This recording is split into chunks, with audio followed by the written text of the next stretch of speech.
Hey everybody, Shoebox Legends. Thanks for joining me today.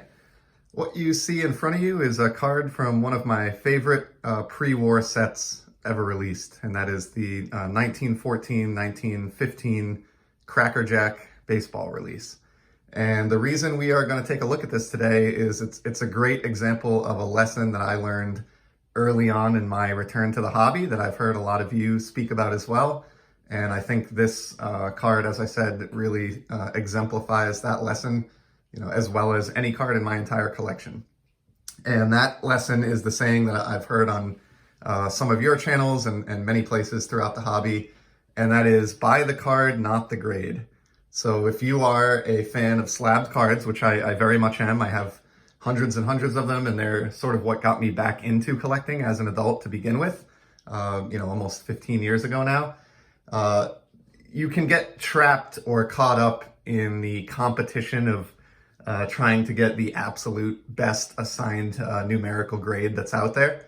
And I'm not knocking that. There is a place in the hobby for that. And I know folks who enjoy keeping their sets on the set registry and trying to, achieve the greatest condition set on the registry. That's just not the way that I collect. I'm a collector on a budget.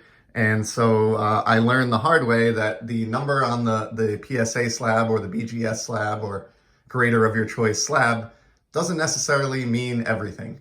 Like I said, when I first got back into the hobby, I made the mistake of chasing the grade. If I was buying a card from the 1950s, I wanted it to be a PSA 6, no questions asked, and to the point where I would almost overlook aspects of the card that I didn't like just to get the card in the grade that I wanted. Today's card, like I said, is an example of one that I picked up after I learned my lesson. So this is Vean Gregg, pitcher for the Boston Red Sox. And this is, I would say the best conditioned of all the Cracker Jack cards that I own in my collection. It's just crisp. You can see really no issues with the front in terms of creasing or the corners are very, very sharp. The centering's good. It's really just a slick looking card, especially given that, this was printed up now well over 100 years ago. I have a handful of Cracker Jack cards in my collection. They do not look like this for the most part. They are pretty well beat up. And I borrowed this idea from some other channels that I've watched, but I sort of taped over the grade here just for a moment so that we can focus on the beauty of the actual card. So, those of you that are into slabbed cards, or even if you're not, just try to come up with a number in your head that you think makes sense as an assigned grade for this card. And we'll reveal the actual grade in a second. So the back on this, kind of odd, but the backs on these were printed upside down, I believe, in 1915. I want to say the 1914 backs were actually right side up. But in this year, you actually have to flip the slab upside down if you want to read the back. As you can tell, the back, to me, looks as clean as the front does. There is no paper loss. There are no words missing. There's no writing or scribbling. I will tell you, this card does not have any qualifiers on it before we look at the grade, like, OC or miscut or anything like that. This is just a straight grade. And like I said, really a beauty. So if you had to guess what this card was graded, my guess is that you would guess some number higher than a 2.5. I have to be honest with you, that even years later, this is still sort of a mystery to me. I actually contacted the seller of this card after, winning it on eBay just to ask if, he had any inclination as to why this got the grade that it did. He was mystified as well. Said he was expecting, I think at least a 5 or 6 when he sent this in. Had looked it over carefully and didn't see any obvious issues with it.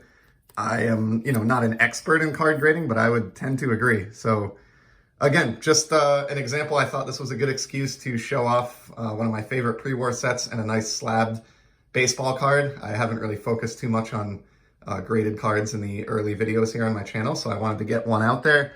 But again, more importantly, just a really good example of a lesson that I learned. And so I am, to this day, one of those folks now who buys the card and not the grade when I am looking to get graded cardboard. You will see as I go through a lot more of my graded collection as the channel moves forward that low grade cards or, medium to low grade cards that look much better than their grade is really my bread and butter when it comes to PSA slabs, and certainly for vintage anyway. So that's all for today. Really appreciate you stopping by. I just want to give a shout out to all the new subscribers to the channel. I got mentioned over the weekend on, probably my favorite YouTube channel of all time, Those Back Pages, Eric. And so he brought a bunch of new viewers here to the channel. So really just want to take an opportunity to thank each and every one of you that has subscribed. It means so much to me that you take the time out of your day to watch my videos and leave comments and interact. So looking forward to continuing to grow my network. And if you see this and you have an opinion, please reach out or leave a comment. And I look forward to talking with you.